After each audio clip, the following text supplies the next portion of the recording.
Here's another tip. You've written your first draft of your short, you're gonna need feedback.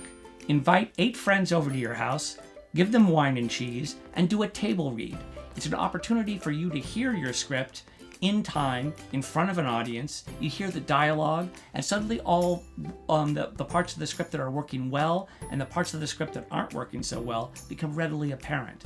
Then, when you're done, your friends who have been plied with wine and cheese will give you all sorts of feedback. They'll want to talk about the short. They'll want to give you suggestions. They'll want to tell you which parts are working and which parts weren't working, and give you suggestions for how to make it better. It's a lot of fun, and it's an incredibly useful, creative kick in the pants. All right, the next thing that you need to know to write a short film are a couple of key screenwriting terms. They're useful in any kind of writing, but in shorts in particular, they are incredibly useful and can make your story a lot more effective. The first one is exposition, and I'm sure you've heard the word exposition before. It's simply at the beginning and of your movie especially, and throughout, there are certain things that the audience has to know, that you just have to let them know about where they are, who the people are, what the situation is. It's information that your audience needs to understand and experience the story. The difficulty with exposition is if you tell too much, you're going to bore the audience, and if you tell too little, they're going to get confused. So what you have to figure out is the minimum effective dose. What are just those absolutely essential things that the audience needs to know to understand the story? And they're usually, in a short film, only a couple. And those are coupled with what we were talking about in terms of introducing your character and characterization.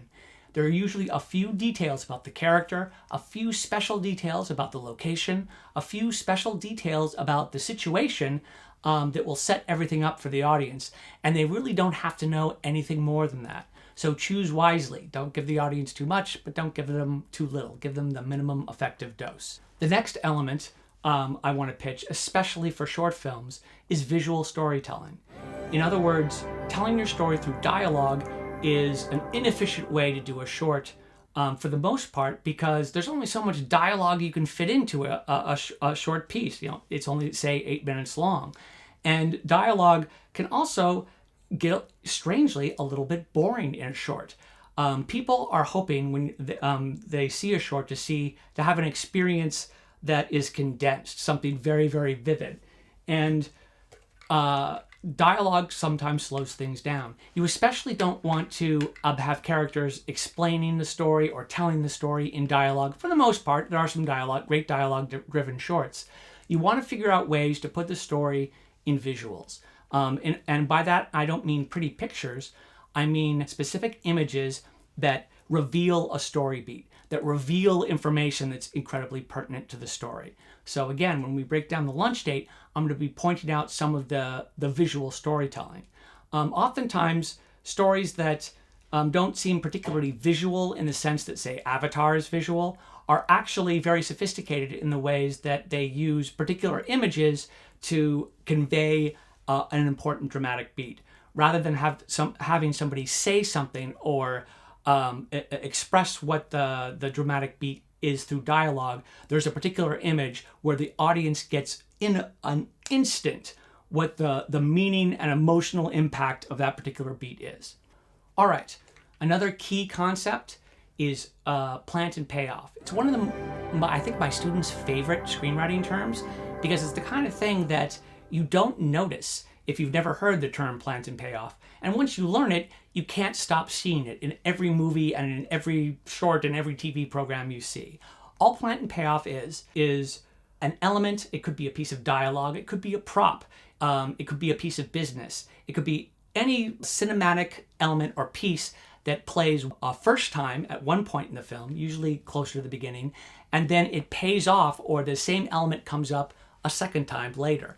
And the key to plant and payoff is that the context at the beginning, when the thing, the line of dialogue, the prop, the location, whatever it is, when it occurs the first time, it has a certain context and a certain meaning. And then when it occurs again, when it pays off, it has a completely different meaning.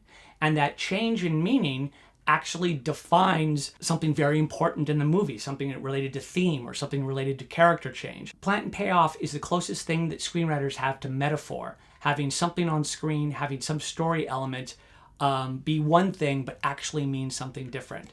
An example, in The Social Network, there's a moment early on in the film when Zuckerberg is talking to JT in the club, and JT is telling him, you need to look these people in the eye and say, I'm CEO, bitch. And he goes on this rant about how it's their time, the music's pumping in the background, about how they're going to make billions of dollars. And it's incredibly exciting. It's incredibly, you could just feel Zuckerberg's ego just swell with the thought of it. So that line, I'm CEO, bitch, is very, at this point, is incredibly empowering, incredibly ambitious. It speaks to his state of mind at this point of the journey when everything's opening up and it looks like he's going to be a superstar. Cut to later in the film, he is sitting there, he's just betrayed his best friend. His best friend basically tells him off and marches out of Facebook.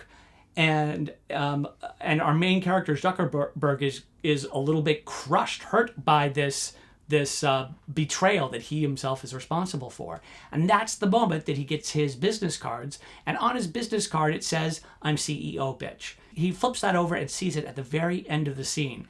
It's sort of an Aaron Sorkin thing to create a button on a scene like that. But that same phrase, I'm CEO, bitch, now means something completely different. It means the price he had to pay. It means the betrayal. It means how he's become someone he didn't expect to be. All these other things. And all of that is articulated because of in that simple plant and payoff. When we get that, because it reminds us of the scene before and how different things are now, it speaks to the larger themes of the movie.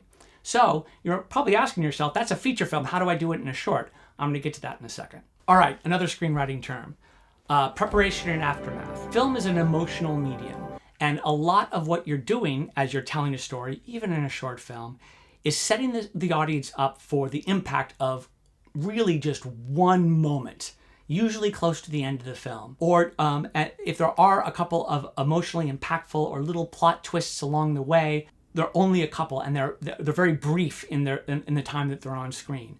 So a lot of the rest of the movie, 95% of your movie, is about either building up to these moments or what happens immediately afterwards. Those moments of preparation and those moments of aftermath turn out to be key in creating impact in those key moments in your movie.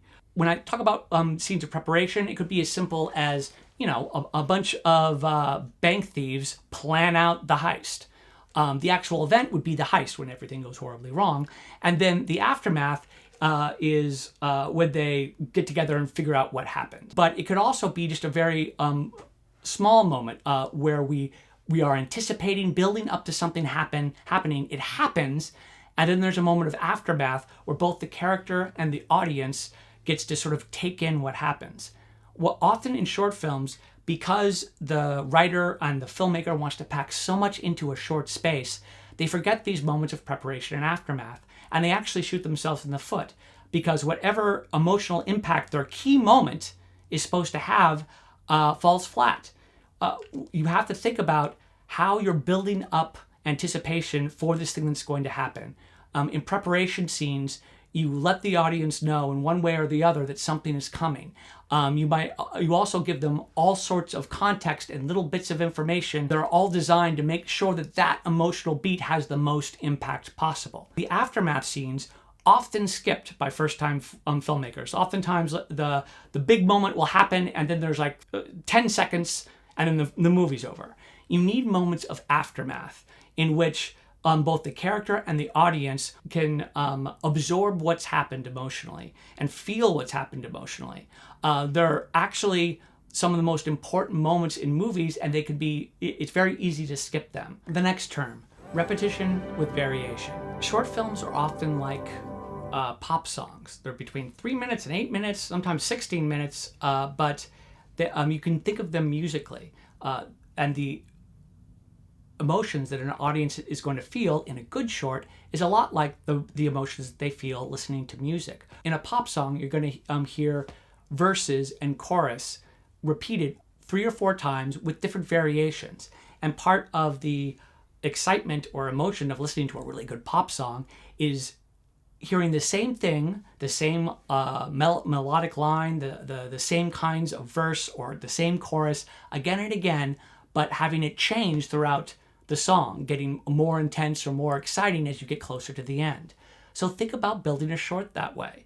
Think about the kinds of things that are going to happen in your short, and think about them repeating themselves again and again, but unfolding in slightly different ways. And that will give the audience the same kind of musical experience where they experience something once, they experience it again in a new way, and then the third time it happens in a surprising way. So oftentimes it's even simpler or subtler than that. It just means if you start in a particular place, maybe you return to that same place again near the end. If there's a particular type of image that comes up in the beginning, maybe you repeat it in the middle in a slightly different way, and then repeat it a third time near the end in a completely different way. It's the same thing repeated again and again and again with just important variations, and the variations come to define the progression of the story. All right, the last term I'm going to throw at you before I actually break something down and tell you precisely what these terms mean is epiphany. No matter what kind of short you're making, even if it's an experimental, non-linear, non-narrative short, eventually there's going to be some moment in the film that encapsulates what the point of the film is. It is the moment of the film's greatest emotional impact, and it's that aha moment, that moment that the audience has where they realize what the point of the film is, what the impact of the film is supposed to be, when the big reveal happens. Sometimes it's really simple. Sometimes it's just a comedy and there's a big twist or a big joke at the end. The Lunch Date has a twist at the end. But sometimes in a drama, it just might be the moment of greatest emotional intensity, where a character has to make a terrible decision and both choices are wrong. And we've been waiting for just the 7 minutes of that movie to see if they are going to, confront their father or not. What you'll find is all these terms that I've just been talking about are useful for shorts, but they're useful for any scene that you might write, any sequence you might write, and any longer piece that you might write. All right, there you have it.